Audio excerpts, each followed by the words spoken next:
Next up, we have Carolin Breitenbach from Vets United, and her talk is on bridging the teaching gap, making animal welfare education accessible with holistic teaching materials.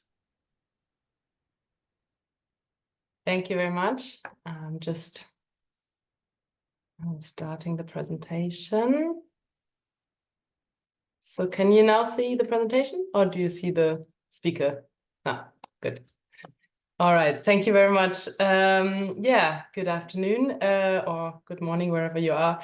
My name is Carolin Breitenbach. I'm from WTS Vets United, and I'm today speaking about our approach to bridge the teaching gap in animal welfare and make animal welfare education more accessible with holistic teaching materials.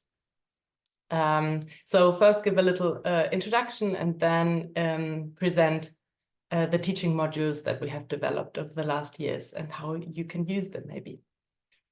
So yeah, our focus of our program, Vets United, lies on improving the animal welfare education for animal health professionals. So we use this term for veterinarians and veterinary paraprofessionals. They are the most important advocates for animals in society. They interact with animals in their everyday life, in their working life and practice. They advise animal keepers, they influence policymakers, and they have a high standing in society in general. So they also act as role models. Yeah, they are really the key influences for this topic in society, we believe. And when we talk in this conference a lot about research on the one hand and advocacy on the other hand, animal health professionals are really the key group that, yeah, our work should also be looking at because they can really bring the scientific findings to the people. And yeah, as we all know, probably the World Organization for Animal Health has also included animal welfare into their curriculum recommendations and guidelines for both veterinarians and veterinary paraprofessionals. They recognize that this is really important and must be in the curriculum, but the reality still looks a bit different. It's often a neglected topic in veterinary education. And yeah, sometimes it's not taught at all. Sometimes it is taught, but in a very limited way. Sorry, I'm a bit confused because somehow all the speakers are over my slides. No, I moved them. That's better. Yes, so sometimes it's not taught at all. Sometimes it's just taught in a theoretical way, and the practical part is neglected. And yeah, this leads to many students leaving the university without the necessary knowledge, skills, and the awareness to practice in the best interest of the animals. In fact, there are even studies that show that students sometimes leave university with less empathy for animals than they had when they started studying. So we wanted to change this, and this is why we started the program Vets United in 2016 with the aim to support motivated lecturers worldwide to include animal welfare into their teaching. And we've had collaboration with many universities and colleges and also CPD programs across Africa. And yeah, at the universities, we saw that there were similar issues that they were struggling with. Sometimes it's structural, it's just not really a mandatory part in the curriculum yet. Sometimes there's financial problems, but one big issue was also that lecturers are usually very busy. They teach other subjects and they don't have time and resources to develop comprehensive teaching materials themselves. So when they looked for materials, and we realized there are materials available for animal welfare teaching, but a lot of them are online learning programs, so not for in-class teaching. Then there's also a lot to offer for kids in schools, but not for the target group of vets and veterinary paraprofessionals. And there were also materials that were available, but either outdated or very theoretical and not looking so much at the link of applied animal welfare in the field. So we saw there was a gap to develop new materials. So we decided we wanted to make materials that are really teaching applied animal welfare, that teach animal welfare in theory and practice. We heard a lot about that in the talks before with the chickens. They actually really need to know what things look like and need to learn this in university. They need to learn it in a holistic way. We understand this as modules covering the classical animal welfare topics, would we say, like animal care, handling, legislation, but also link it to other clinical subjects like infectious diseases, antimicrobial resistances, pain management, wound management, euthanasia, and topics like this. And they must be adaptable to local conditions. So the lecturer must be able to adapt them to the knowledge background of the students, and also to be able to enrich them with locally relevant content like case studies and regionally relevant species. So animal welfare, we believe, should not be only taught as an alone standing subject, but also as a perspective that students learn in university. And the more subjects include this animal welfare perspective into their teaching too, the better. So the modules consist of 14 topics, covering what we believe now the most relevant topics, but we're also expanding them bit by bit. So how did we develop them? We had a first pilot version that was used by our project partners from 2017 on. We collected their feedback on the use of the modules, and we also compared our modules with the WOAH recommendations for the curricula and with the latest scientific developments. Because in 5 to 7 years, a lot happened in this field, as we all know. Then we reviewed it in our international team, and then send it into a peer review by lecturers to see if it's applicable in class, practitioners to see if the topics we chose and how we present them and the cases are actually relevant in real working life, and of course researchers to give it a solid scientific foundation. And then last summer, in July 2023, we released the new edition. Here's to give you a little overview from where our peer reviewers came from. We had 57 peer reviewers from 21 countries. That was really important to us because we know that animal welfare looks different in every part of the world. So we wanted this to be reflected in our in the picture material, but also, of course, in the case studies. And yeah, we wanted students to recognize themselves and their working condition in our modules.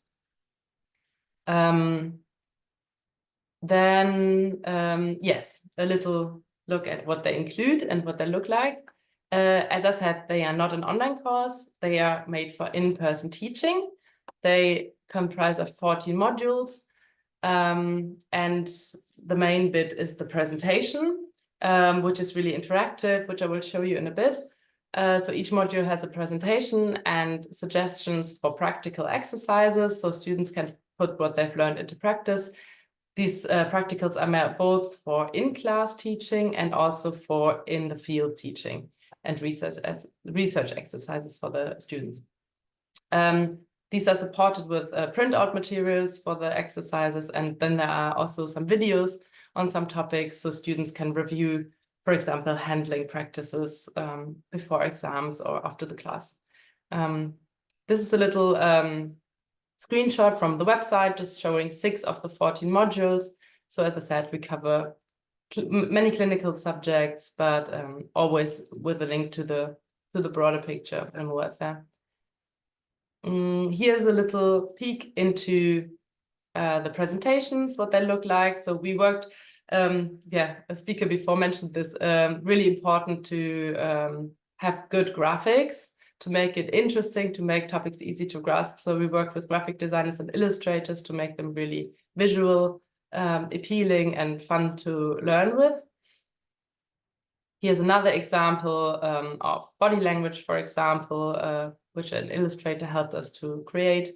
And then we also have a lot of these reflection slides in our modules. So they always get opened up to encourage a discussion in class and really take the students on a journey of understanding animal welfare on a deeper level, to not only learn theory and practice, but to also have time and opportunity to reflect on ethical questions and to question their own beliefs and attitudes and where they come from.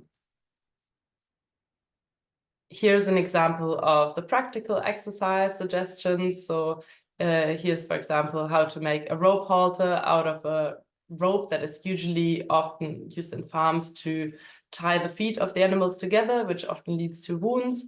And you can take the same rope to make an adjustable rope halter, which can be shown easily to the farmers or to the animal keepers to improve welfare. Here's also students learn how to make a proper padding for a harness of a donkey in front of a cart. But they also exercise for research, for example, of local legislation and interviews of animal keepers. The additional materials support things like clinical examination and animal welfare assessment. Here we see a colleague make an animal welfare assessment in the field.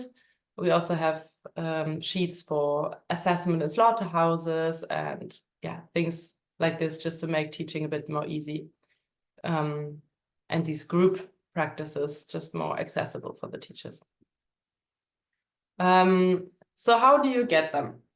You can just go to our website, www.teachinganimalwelfare.org, and all the materials are available for free download. They are currently available in English and in French, and the Spanish version will be released next month. We're really excited about that. So yeah, just go to the website, download them. We often get the question, can I use them when I'm not a vet or not a vet lecturer? Yes, of course, everybody can use them. They are tailored to the jobs that vets will later encounter in their life, but they're also interested in for agriculture students or for staff of NGOs, depending on the topic you pick. But they are open for everyone. And what are we planning next? We want to expand the topics that we're offering. We're currently working on a fish welfare module, on a One Health, One Welfare module. And further ones coming up will be humane dog population management and wild animal welfare. And we want to conduct a user survey in 2025, just to see how is it going, how are people using the modules, are there suggestions for improvement, and to keep making them better. Additionally, we have just released a step-by-step guide on how to integrate animal welfare into academic curricula for animal health professionals. This guide is basically based on our experience with curriculum review processes in many different countries, and includes survey templates for the curriculum review, feedback forms for student and teacher trainings, and case examples from our collaborating projects. And you also find this on the same website in the login section. So thank you very much for your attention. If you have maybe colleagues who might be interested in this, let them know. We have an introduction webinar coming up on the 2nd of July. The QR code, you'll find our website. And if you're interested in the webinar, my colleague will post the link to the webinar in the chat. Thank you so much for a really interesting and comprehensive talk. This is another topic I really love. But unfortunately, we're running a bit tight for time. So I'll have to ask people to please put your questions in the chat, and we'll discuss those in the chat. And I'll hand over to Matt for our next talk. Thank you.